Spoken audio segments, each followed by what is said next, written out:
Hello guys, welcome to the chemistry point. आज हम पढ़ेंगे एमीन की संरचना और उसके निर्माण की विधियाँ। सबसे पहले देखते हैं हम एमीन की संरचना। तो संरचना के अंदर सबसे पहले मैं अमोनिया की संरचना बताता हूँ।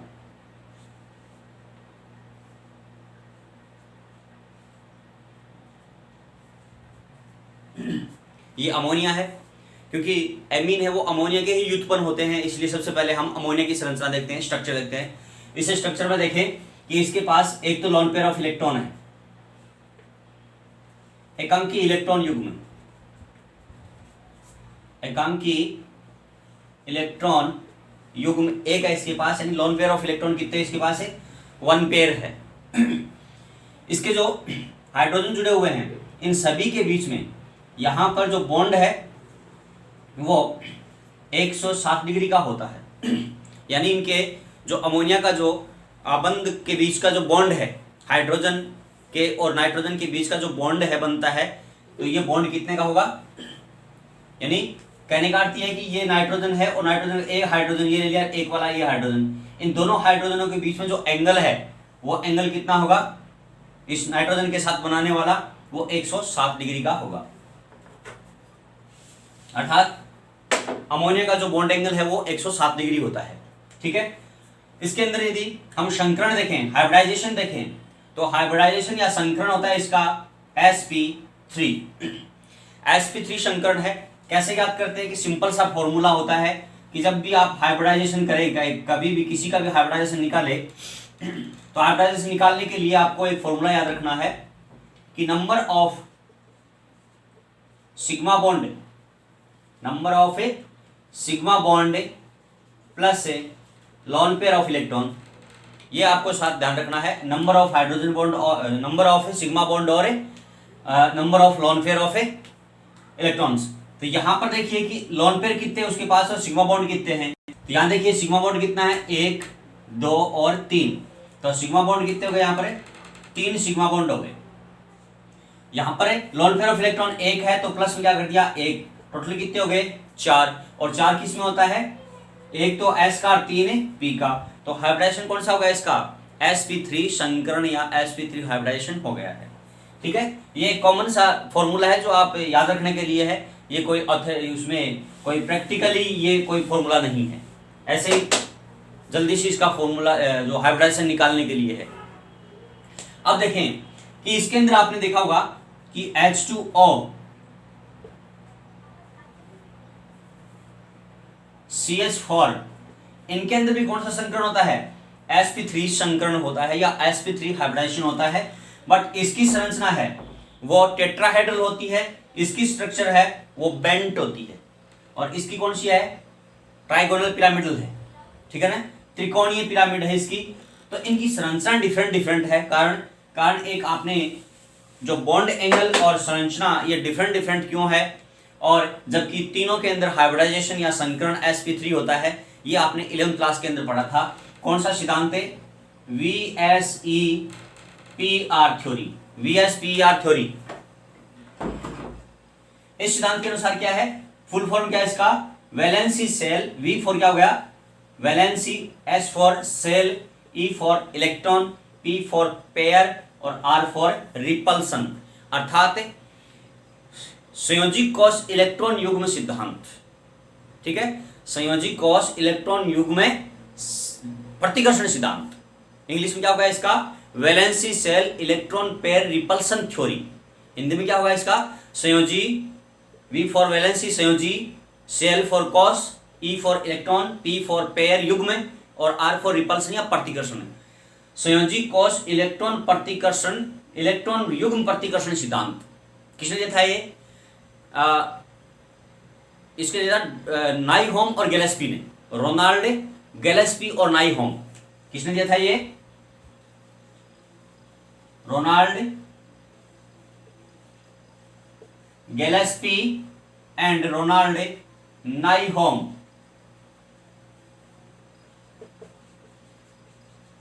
इन्होंने, ये रोनाल्ड गैलेस्पी है और दूसरा है रोनाल्ड नाइहोम। तो इन्होंने ये सिद्धांत दिया था। इन सिद्धांत के अनुसार क्या होगा कि जो यहाँ पर देखो कौन कौन से बॉन्ड बन रहे हैं, यहाँ पर एक तो देखो ये बॉन्ड पेयर बन रहा है, ठीक है ना। ये तो कौन सा हो गया, बॉन्ड पेयर हो गया, और ये क्या है, लोन पेयर हो गया। यानी जब किसी संकरण के द्वारा या ओवरलैपिंग के द्वारा, या आपने पढ़ा होगा मॉलिक्यूलर ऑर्बिटल थ्योरी पढ़ी है आपने, वैलेंसी सेल जो वीबीटी पढ़ा आपने, वैलेंसी बॉन्ड थ्योरी पढ़ी है, या मॉलिक्यूलर ऑर्बिटल थ्योरी पढ़ी है आपने। उस मॉलिक्यूलर ऑर्बिटल थ्योरी और वैलेंसी बॉन्ड थ्योरी दोनों में आपने पढ़ा है कि परमाणु कक्षकों से आणविक कक्षकों का निर्माण होता है। ठीक है, मॉलिक्यूलर ऑर्बिटल थ्योरी में कहा था आपने कि जो परमाणु है उनसे आपके आणविक आबंध का निर्माण होता है।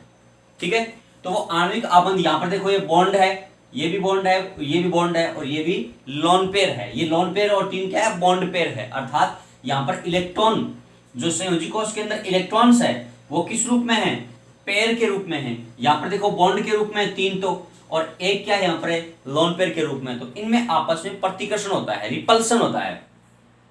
तो ये रिपल्सन है वो सर्वाधिक होता है लोन पेयर और लोन पेयर के बीच में, फिर उससे कम होता है लोन पेयर और बॉन्ड पेयर के बीच में, और सबसे कम रिपल्सन होता है बॉन्ड पेयर और बॉन्ड पेयर के इलेक्ट्रॉनों के अंदर। अर्थात अकॉर्डिंग टू रोनाल्ड गैलेस्पी एंड नाइहोम क्या होगा, वैलेंसी सेल के इलेक्ट्रॉन्स है वो आपस में रिपल्स करेंगे। जो इलेक्ट्रॉन्स के जो पेयर है वो आपस में क्या करते हैं, रिपल्स करते हैं, या एक दूसरे को प्रतिकर्षित करते हैं। प्रतिकर्षित करने से वो इस प्रकार से व्यवस्थित हो जाते हैं कि उनके सभी के बीच में लगने वाला बॉन्डों के बीच में लगने वाला जो प्रतिकर्षण है या रिपल्सन है वो बिल्कुल व्यवस्थित हो जाए, वो या समान हो जाए। अब यहाँ देखिए, इन दोनों के बीच में मैक्सिमम है, इन दोनों के बीच में भी मैक्सिमम है, बट इन दोनों के बीच में मिनिमम रिपल्सन है या प्रतिकर्षण है।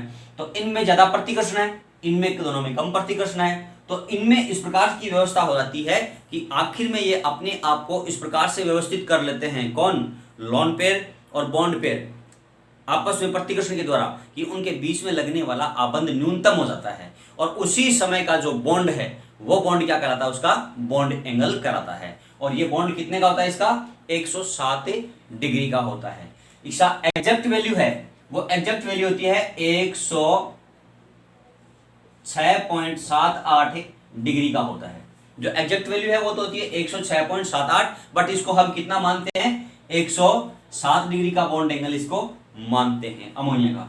तो ये गैलेस्पी और नाइहोम के द्वारा अमोनिया की स्ट्रक्चर का है वो बॉन्ड एंगल, और इसका स्ट्रक्चर है जो किसके अकॉर्डिंग होता है, VSPER थ्योरी के अनुसार या संयोजी कोश इलेक्ट्रॉन युग्म प्रतिकर्षण सिद्धांत के अनुसार। इसके अलावा यदि हम स्ट्रक्चर देखें कि यहाँ पर क्या ले ले, हम मेथिल समूह ले ले। यहाँ पर क्या ले लिया हमने, अमोनिया की जगह ले लिया हमने ट्राई मेथिल एमीन। देखो 1 2 3 ट्राई मेथिल एमीन हो गया। अब इसका जो बॉन्ड एंगल है वो बॉन्ड एंगल होता है 108 डिग्री का। कितना हो जाएगा अब ये, 108 डिग्री का। मैंने अभी बताया था कि अमोनिया के अंदर तो है 107 डिग्री का, जबकि इनके बीच में जब हम ट्राइमेथिल एमीन लेते हैं तो उसका बॉन्ड एंगल हो गया 108 डिग्री। यानी बॉन्ड एंगल क्या हो गया है, बढ़ गया है। बढ़ा किस कारण से, वो देखिए कि जब हमने अमोनिया लिया था तो अमोनिया के अंदर यहां हाइड्रोजन है, यहां पर क्या है, हाइड्रोजन है, और यहां पर क्या है, कार्बन है। तो देखिए कि कार्बन की विद्युत ऋणता होती है 2.6, हाइड्रोजन की विद्युत ऋणता होती है 2.2। ठीक है, अब यदि एक में एग्जांपल और ले लूं, देखो एक तो लिया मैंने H2O और एक लिया मैंने H2S। H2O का जो बॉन्ड एंगल है वो इस प्रकार से मैं ऊपर लिख देता हूं,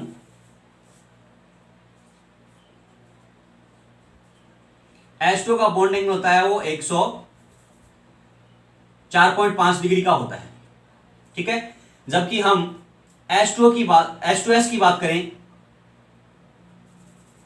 यहां सल्फर ले लिया, इधर S और इधर ले लिया S, तो ये होता है 92 डिग्री का एंगल।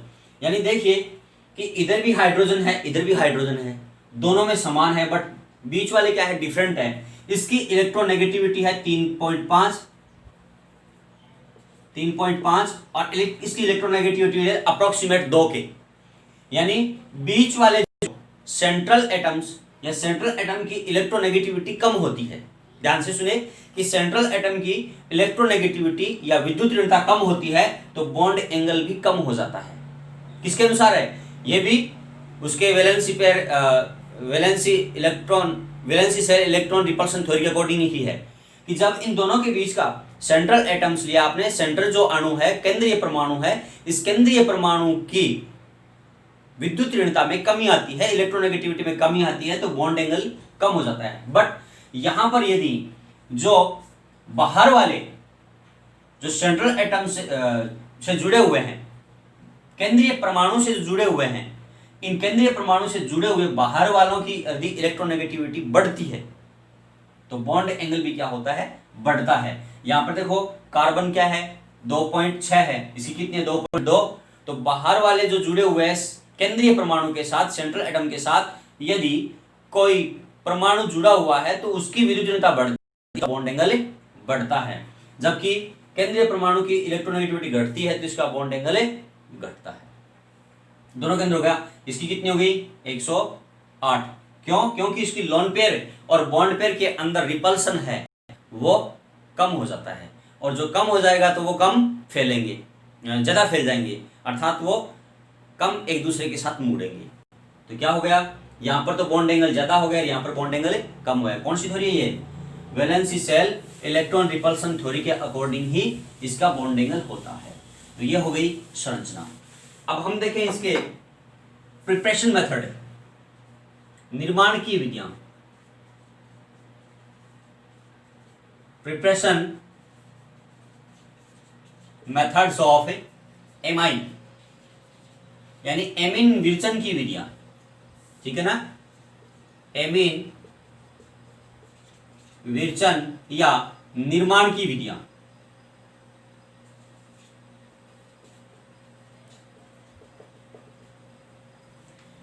बहुत सारी रिएक्शन हमने पहले पढ़ रखी है। स्मिथ रिएक्शन पढ़ी हमने कार्बोक्सिलिक अम्ल के साथ, यदि हम हाइड्रोजोइक एसिड की करवाते हैं तो वहां पर प्राथमिक एमीन बना था। इसके अलावा हमने और भी रिएक्शन पढ़ी है, अल्कोहल के अंदर भी पढ़ी है, कार्बोक्सिलिक अम्लों के अंदर भी पढ़ी है, तो उसमें भी कुछ एमीन का, प्राथमिक एमीन का निर्माण हो रहा था। और यहाँ अब हम पहले उन अभिक्रियाओं को पढ़ेंगे जो हमारी पिछले लेसनों के अंदर नहीं पढ़ी हुई है, ठीक है। तो उनके अंदर देखिए, एक तो आपको याद रखना है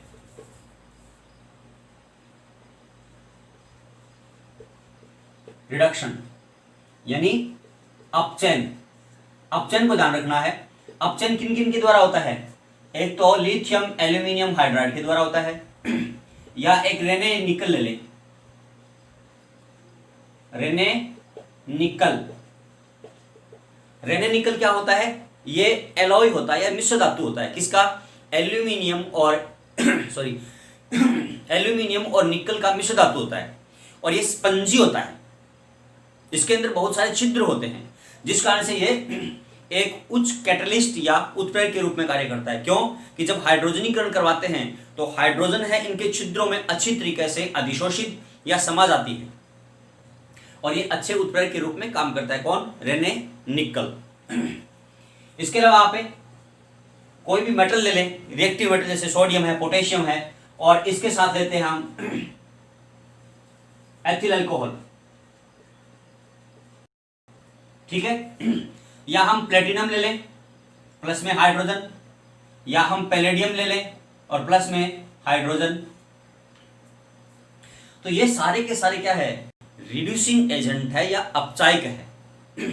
इनके अलावा आप ले सकते हो कोई फेरस प्लस HCl ले सकते हो, स्टेनस प्लस HCl ले सकते हो। वही बात होगी कि फेरस है वो HCl के साथ रिएक्शन करके H2 गैस का फॉर्मेशन करेगा, यहाँ पे स्टेनस भी HCl के साथ रिएक्शन करके और H2 गैस का फॉर्मेशन करेगा।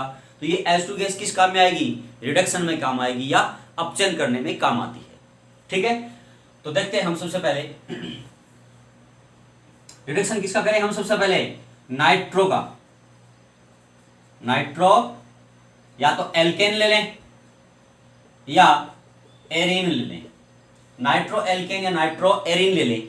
जैसे मैं लेता हूं नाइट्रोबेंजीन लिया मैंने NO2, और नाइट्रोबेंजीन का आप अपचयन करा देंगे, पैलेडियम ले लिया या इसके साथ आपने H ले लिया, मैं इसको H ऊपर ले देता हूं, हाइड्रोजन ले लिया है, ठीक है। तो ये क्या करेगा कि यहां से 2 हाइड्रोजन आएंगे और जल के अणु के रूप में 2 हाइड्रोजन अलग हो जाएंगे, 2 हाइड्रोजन आएंगे जो नाइट्रोजन के साथ जुड़ जाएंगे, तो क्या बना लिया, देखो एनिलीन का फॉर्मेशन कर लिया है। किसका कर लिया है, एनिलीन का फॉर्मेशन कर लिया है।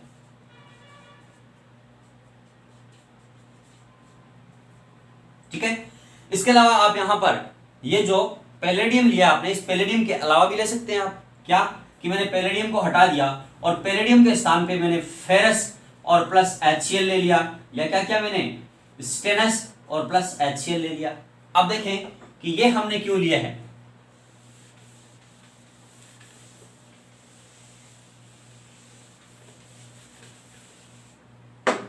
कि जैसे ही हमें लोहे की छीलन या डस्ट लेते हैं और HCl के साथ रिएक्शन करवाते हैं तो ये बनाएगा फेरिक क्लोराइड, ठीक है, FeCl3 और प्लस से H2 गैस, और ये H2 गैस किस काम में आती है, यहां पर रिडक्शन के रूप में काम में आती है। बैलेंस कर लें इसको मैंने 3 से मल्टीप्लाई कर दिया 6 हो गए, और इसको मैंने 6 से मल्टीप्लाई कर दिया, इसको 2 से मल्टीप्लाई कर दिया, इसको भी 2 से मल्टीप्लाई कर दिया, ये फेरिक क्लोराइड बन गया। अब फेरिक क्लोराइड क्या करेगा कि यहां से देखो एक जल का अणु निष्कासित हो रहा है, ठीक है, ये जल का अणु फिर इस फेरिक क्लोराइड के साथ रिएक्शन करता है,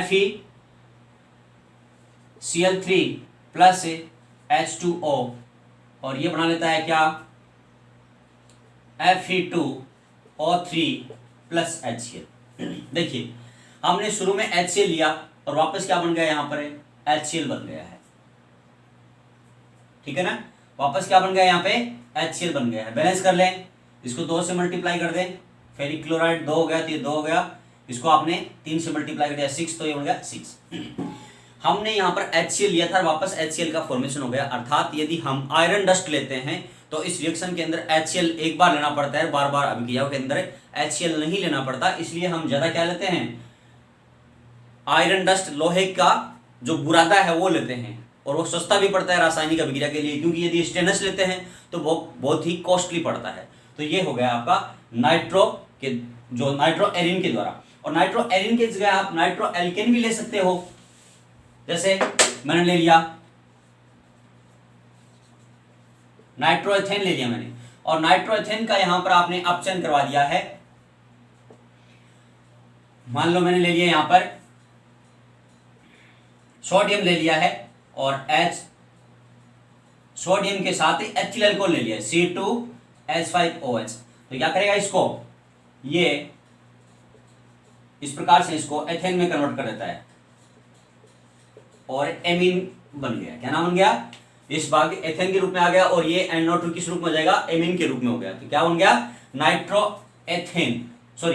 नाइट्रोएमीन, क्या बन गया, ये नाइट्रोएमीन बन गया है, किससे, नाइट्रोएथेन से, यहां पर नाइट्रोएमीन का फॉर्मेशन हो गया। हमने क्या किया, इसका अपचयन किया या रिडक्शन किया है, ठीक है। इसके अलावा रिडक्शन हम देखें लिथियम एल्यूमिनियम हाइड्राइड के द्वारा हो सकता है। तो एक रिएक्शन हमने पढ़ी थी,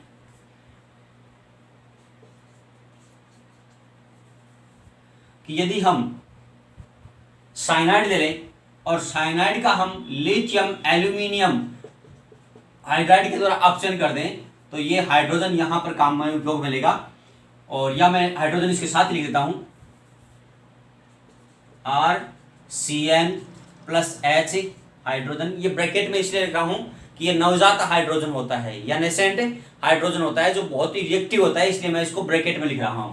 लिथियम एल्यूमिनियम हाइड्राइड बना लिया आपने रिजेंट के रूप में, और ये यहां से हाइड्रोजन मुक्त करेगा, और साइनाइड के साथ रिएक्शन कर लिया और क्या बना लिया यहाँ पे CH2 और NH2। देखो क्या बन गया यहाँ पे, एल्केन एमीन बन गया है। क्या बन गया है, एल्केन एमीन बन गया। लिया क्या हमने, एल्किल साइनाइड या एल्केन नाइट्राइल।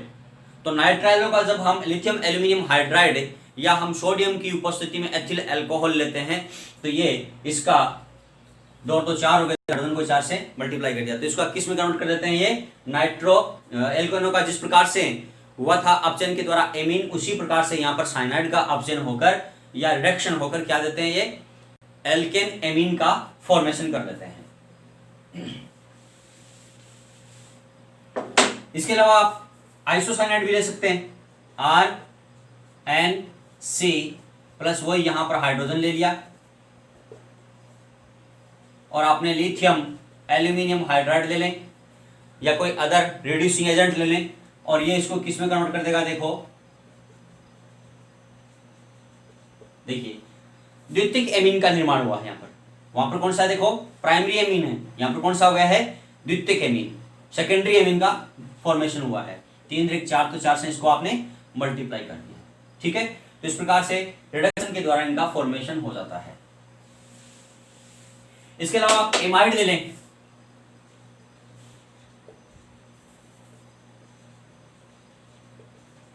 एमाइड क्या होते हैं, यदि कार्बोनिल ग्रुप के साथ एक NH2 जुड़ा हुआ, नाइट्रोजन या NH2 समूह जुड़ा हुआ हो या N के साथ और कुछ समूह जुड़ा हुआ हो तो उसको हम क्या कहते हैं, एमाइड कहते हैं। और एमाइड का हम अपचयन कर दें, हाइड्रोजन के द्वारा अपचयन करेंगे। यहां पर आप लिथियम एल्यूमिनियम हाइड्राइड ले सकते हैं, सोडियम बोरोहाइड्राइड ले सकते हैं, यहां पर निकल ले सकते हैं। मैं निकल ले लेता हूं, रेने निकल लिया हूं मैंने, रेने निकल ले लिया और रेने निकल के द्वारा इसकी हम रिएक्शन कराएंगे एमाइड की। तो देखो ये क्या किस में कन्वर्ट कर देगा, यहां से एक H2O का मॉलिक्यूल का यहां से निष्कासन हो जाएगा। तो यहां बन गया H2 और NH2 और प्लस से H2O। देखिए कितने हाइड्रोजन काम आए, एक तो इसके पास है 2 और 2 इसके पास आगे ऑप्शन के 4 हाइड्रोजन यूज हो गए।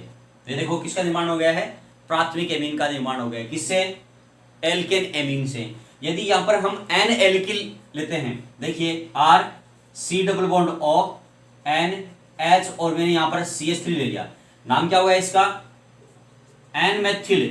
क्या नाम होगा इसका, N मेथिल। ये क्या होगा, एल्केनेमाइड। मैंने इसको एल्केनेमाइड क्यों कहा है, क्योंकि मैंने यहां पर कार्बन लिया है नहीं है कोई भी, तो यहां पर सिर्फ एल्किल ग्रुप लिया है। एल्किल ग्रुप को मैंने क्या लिख दिया है, एल्केनेमाइड लिया। और इसका हम कराएंगे अपचयन, पैलेडियम ले ले, प्लेटिनम ले लें, कोई भी रिड्यूसिंग एजेंट ले ले, लिथियम एल्यूमिनियम हाइड्राइड ले लिया आपने, तो ये इसको रिड्यूस कर देता है। किस में देखें, एक तो RCH2 NH, ठीक है ना, और इधर क्या आ गया है CH3 और प्लस क्या हो जाएगा H2O। अब इधर देखिए ये कौन सा बन गया है, सेकेंडरी एमीन बन गया है। कौन सा बन गया ये, सेकेंडरी एमीन, जबकि ये कौन सा था, प्राथमिक एमीन था। इस प्रकार से यहां पर नाइट्रोजन के साथ एक और जुड़ जाता है मेथिल या कोई एल्किल ग्रुप है तो टर्सरी हो सकता है। अर्थात एल्केनेमाइड के द्वारा हम प्राइमरी, सेकेंडरी और टर्सरी एमीन का फॉर्मेशन करते हैं रिड्यूसिंग के द्वारा या अपचयन के द्वारा। तो ये हो गया आपका अपचयन।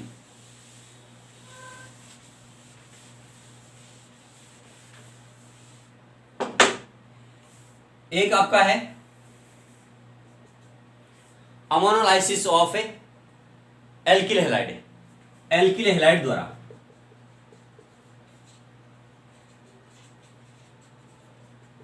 कि एल्किल हैलाइड से किस प्रकार से प्राप्त करते हैं, कि हमने एल्किल हैलाइड को अधिक में ले लिया है, एक्सेस में ले लिया है, ठीक है ना।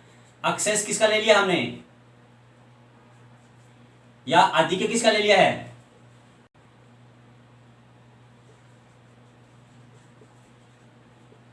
अधिक ले लिया मैंने किसका,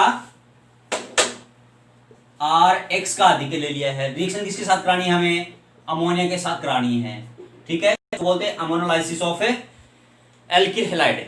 देखते हैं कैसे। मैंने एल्किल हैलाइड लिया, अमोनिया के साथ रिएक्शन करवाई, तो यहां से एक हाइड्रोजन का हेलोजन के द्वारा यहां से प्रतिस्थापन हो जाता है, तो बन जाता है RNH2। देखिए कौन सा बन गया, प्राथमिक एमीन बन गया, ठीक है। अब मैंने एल्किल हैलाइड को एक्सेस में लिया है या अधिक में लिया है या अधिक मात्रा में लिया है, तो फिर से एल्किल हैलाइड के साथ रिएक्शन करेगा और यहां से जिस प्रकार से एक HX का निष्कासन हुआ है, यहां पर भी एक HX का निष्कासन हो जाएगा और R2NH बन जाएगा, ठीक है ना। ये कौन सा हो गया, ये सेकेंडरी एमीन बन गया। और सेकेंडरी एमीन का फिर से हम एल्किल हैलाइड के साथ रिएक्शन कराएंगे, तो यहां से HX का निष्कासन हो जाएगा बड़ा लिख देता हूं मैं, यहां पे एल्किल हैलाइड कराएंगे और HX का निष्कासन हो जाएगा, तो फिर क्या बन गया R3N। कौन सा बन गया ये, तृतीयक एमीन बन गया है। कौन सा, 3 डिग्री एमीन या टर्सरी एमीन का फॉर्मेशन हो गया है। अब जो आपने टर्सरी एमीन लिया है, इस टर्सरी एमीन का रिएक्शन हम फिर से एल्किल हैलाइड के साथ करवाते हैं, तो क्वाटनरी अमोनियम सॉल्ट या अमोनियम चतुष्क लवण का निर्माण होता है। तो यहां आपने ले लिया R4 ले लेंगे, तो ये इसके साथ आएगा R4N, और इस पे पॉजिटिव चार्ज और हेलोजन पे नेगेटिव चार्ज। इसको बोलते हैं अमोनियम चतुष्क लवण, अमोनियम चतुष्क लवण या क्वाटनरी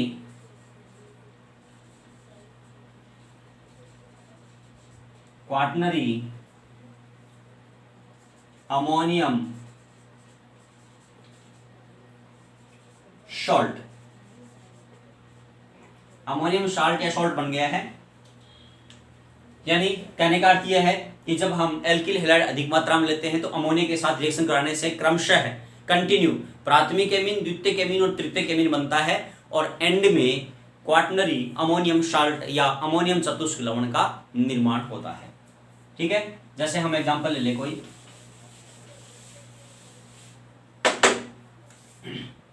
मैंने लिया मेथिल क्लोराइड की रिएक्शन है वो अमोनिया के साथ करवाई।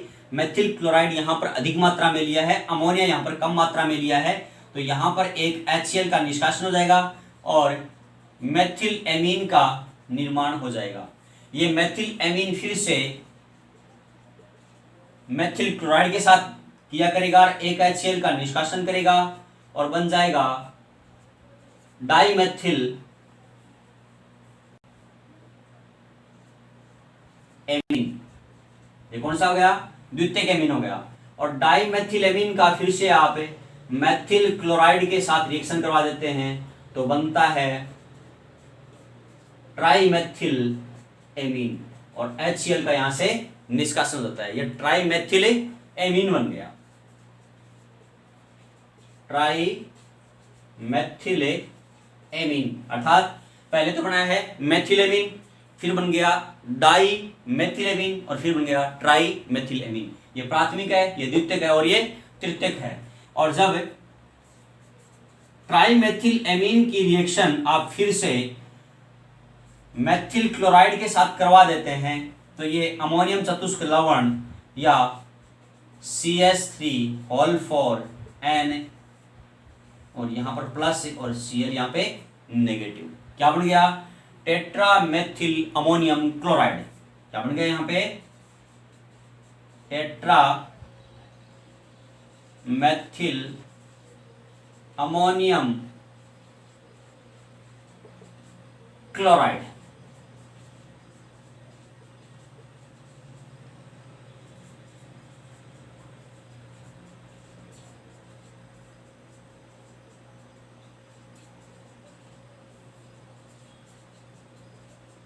क्या है ये, गई चतुष्क लवण है, तो इस प्रकार से इसका फॉर्मेशन हो गया है। तो ये प्राथमिक एमीन, द्वितीयक एमीन और एंड में तृतीयक एमीन और लास्ट में ये टेट्रामेथिल अमोनियम क्लोराइड का फॉर्मेशन हो गया है। अब यदि आपको इसका उल्टा दे दे कि आपने अभी तक तो क्या लिया है, एल्किल हैलाइड एक्सेस में लिया है, यदि आप अमोनिया एक्सेस में ले ले तो तब देखिए क्या होता है, या अमोनिया अधिक में ले लें तो आपने एग्जांपल लिया मैंने, जैसे एथिल क्लोराइड ले लिया CH3 CH2 और एथिल क्लोराइड ले लिया और NH3, इसका अधिक के ले लिया आपने, एक्सेस में क्या ले लिया, अब अमोनिया आपने एक्सेस में ले लिया या अधिक के या बहुत ज्यादा मात्रा में ले ली है, तो ध्यान दे यहां पर केवल और केवल प्राथमिक एमीन का ही निर्माण होगा, किसी दूसरे का निर्माण नहीं होगा। प्राथमिक के अलावा द्वितीयक और तृतीयक एमीन का निर्माण नहीं होता। कब, जब हम अमोनिया क्या लेते हैं, अधिक के अंदर या एक्सेस में लेते हैं। तो ये हो गया आपका एल्किल हैलाइड के द्वारा प्राथमिक, द्वितीयक और तृतीयक एमीन का फॉर्मेशन। एक और आपका गैब्रियल थैलेमाइड,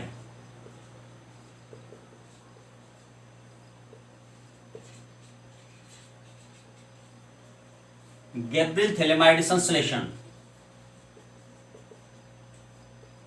गैब्रियल वैज्ञानिक का नाम है, उसके अकॉर्डिंग किया है।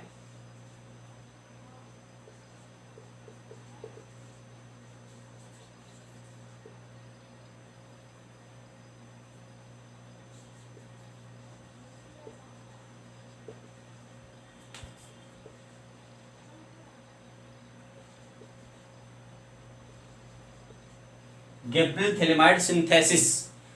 तो इस गैब्रियल थैलेमाइड सिंथेसिस के अंदर क्या करेंगे कि हमें लेना है ये कि देखो यहां पर थैलेमाइड है, ये थैलेमाइड लेना है।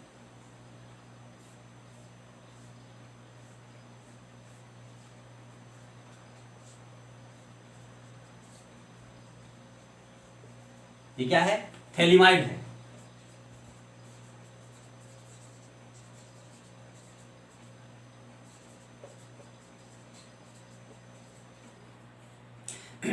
इस थैलेमाइड की रिएक्शन सबसे पहले हम KOH के साथ करवाते हैं। तो मैंने उल्टा लिख दिया, OKOH उल्टा लिख दिया मैंने। पोटेशियम हाइड्रोक्साइड या सोडियम हाइड्रोक्साइड ले लें, तो ये पोटेशियम हाइड्रोक्साइड और सोडियम हाइड्रोक्साइड से जल के अणु का निष्कासन कर देता है -H2O, और किसका निर्माण कर दिया? देखो पोटेशियम थैलेमाइड बन गया। क्या बन गया यहाँ पे? Potassium phthalimide.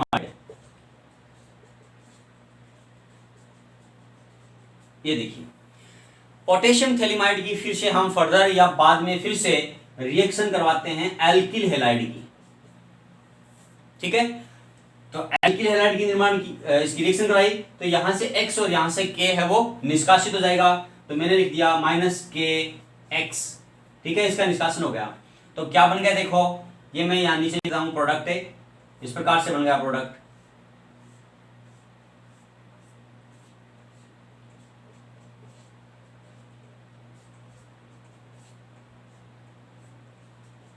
और यहां एल्किल समझ उठ गया। इसका नाम क्या हो गया? इसका एन एल्किल थैलेमाइड। नाम क्या होगा इसका? एन एल्किल थैलेमाइड का निर्माण हो गया। अब जब इसको एन एल्किल थैलेमाइड का हम जल अपघटन कर दें एसिडिक मीडियम के अंदर, तो क्या बन जाएगा? एसिडिक मीडियम के अंदर आपने इसका जल अपघटन किया, तो देखिए क्या बन गया। दो चीजें इसके अंदर, या HCl H2O ले लें, या आप कोई बेस ले सकते हैं, दोनों बता दूंगा मैं अभी रिएक्शन। तो यहां बन जाएगा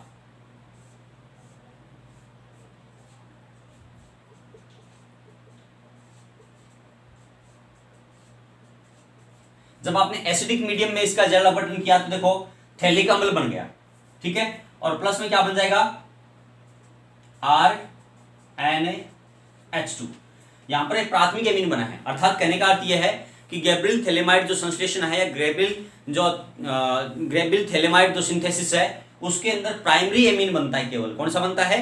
प्राथमिक एमीन बनता है। या ध्यान दें कि हमने थैलेमाइड लिया है, और थैलेमाइड का हमने रिएक्शन कराया सबसे पहले पोटेशियम हाइड्रोक्साइड या सोडियम हाइड्रोक्साइड के साथ। तो क्या बन जाएगा? पोटेशियम थैलेमाइड या सोडियम थैलेमाइड बन जाएगा।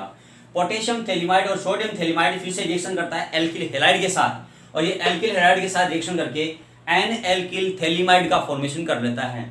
और ये एन एल्किल थैलेमाइड का हम दो प्रकार से अपघटन कर सकते हैं। एक तो क्षारीय माध्यम के अंदर कर सकते हैं सोडियम हाइड्रोक्साइड के द्वारा या पोटेशियम हाइड्रोक्साइड के द्वारा, या फिर अम्लीय माध्यम में जल अपघटन कर सकते हैं। अम्लीय माध्यम में जल अपघटन करते हैं तो यहाँ थैलिक अम्ल बनता है। कौन सा बनता है यहाँ पे? थैलिक अम्ल। ये क्या है? थैलिक एसिड है। ठीक है, और यदि यहां पर आपने एसिड नहीं लेकर आपने क्षार ले लिया हो, जैसे KOH ले लिया हो, NaOH ले लिया हो, तो यहां पर क्या आ जाएगा? K आ जाएगा, और यहां पर भी क्या आ जाएगा? K आ जाएगा। अब इसका नाम क्या हो गया? पोटेशियम थैलेट या सोडियम थैलेट। सोडियम लेते हैं तो पोटेशियम थैलेट। पहले तो देखो थैलिक अम्ल बना था, अब थैलिक एसिड की जगह क्या बन गया? सॉल्ट बन गया। तो पोटेशियम या सोडियम थैलेट निर्माण होता है। साथ में क्या होगा? प्राथमिक एमीन का निर्माण होता है। ठीक है, तो इस प्रकार से है वो जो गैब्रियल थैलेमाइड जो सिंथेसिस है, या गैब्रियल थैलेमाइड संश्लेषण के द्वारा हम प्राथमिक एमीन का निर्माण करते हैं। यदि यहां पर हम कोई एल्किल समूह जैसे एथिल मेथिल लिया तो यहां पर भी एथिल मेथिल जुड़ जाएगा। ठीक है,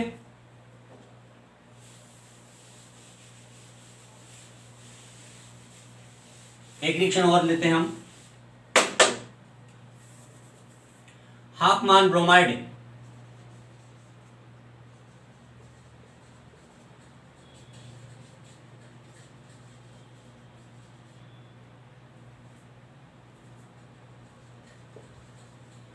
हाफमान ब्रोमेमाइड रिएक्शन। इस रिएक्शन में क्या हुआ देखो,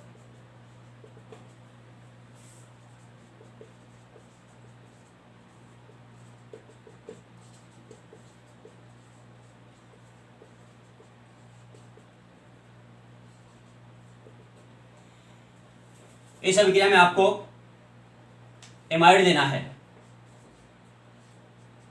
ये मैंने एमाइड ले लिया है और एमाइड की रिएक्शन आपको ब्रोमीन के साथ करवानी है और क्षार ले लिया मैंने KOH, आप NaOH ले सकते हो या KOH ले सकते हो। जब भी इसके साथ हम रिएक्शन करवाते हैं तो बनता है देखिए कि यहां से एक CO2 के रूप में निष्कासित हो जाएगा। अब तक जो हमने पढ़ा है उसमें तो कार्बन की संख्या समान ही रही है, लेकिन इसके अंदर क्या होता है, एक कम कार्बन संख्या वाला एमीन प्राप्त होता है। देखिए इसके अंदर RNH2, तो देखो यहाँ R आ गया। यहाँ पर यदि आपने कोई दूसरा समूह लेना है एल्किल वाला तो वो यहाँ पर एल्किल वाला, यहाँ एल्किल जुड़ सकता है। जैसे यहाँ मेथिल लिया तो यहाँ पर भी मेथिल जुड़ जाएगा। अब बनेगा क्या क्या, एक तो बनेगा देखो यहाँ पर ये CO2 निष्कासित हुआ है और CO2 इस K के साथ रिएक्शन करता है और पोटेशियम कार्बोनेट बना लेता है। तो बना लिया यहाँ पर K2CO3, ठीक है। प्लस में क्या करेगा, ब्रोमीन है Br है, वो पोटेशियम के साथ रिएक्शन करता है तो KBr बना लेगा, ठीक है। और एक जल का अणु यहाँ पर बन जाएगा। अब देख लीजिए, अब इनको आप बैलेंस कर लीजिए, इधर नाइट्रोजन एक ही है उधर भी एक ही है, यहाँ पोटेशियम 2 और 2 4 कर दें तो यहाँ पर KOH कितने करने पड़ेंगे, 4 करने पड़ेंगे। ब्रोमीन कितने हो गए यहाँ पर 2 हो गए हैं, ठीक है। ऑक्सीजन कितने होते हैं यहाँ पर 4 रह के 5 ऑक्सीजन होते हैं, इधर ऑक्सीजन कितने हैं 3, तो आपने 2 से मल्टीप्लाई कर दिया। अब हाइड्रोजन देख लें, यहाँ पर हाइड्रोजन कितने हो गए 4 और 2 6 और इधर हाइड्रोजन 2 और 4 6, इक्वेशन बैलेंस हो गया है। अर्थात जब हम एमाइड की रिएक्शन ब्रोमीन के साथ क्षार के साथ कराते हैं या क्षार की उपस्थिति में कराते हैं, जैसे पोटेशियम हाइड्रोक्साइड या सोडियम हाइड्रोक्साइड के साथ, तो यहाँ पर एक कम कार्बन संख्या वाला एमीन प्राप्त होता है, ठीक है। और यहाँ पर एमीन है वही प्राथमिक एमीन का निर्माण होगा। तो ये हो गई हाफमान ब्रोमेमाइड अभिक्रिया। Okay, thank you.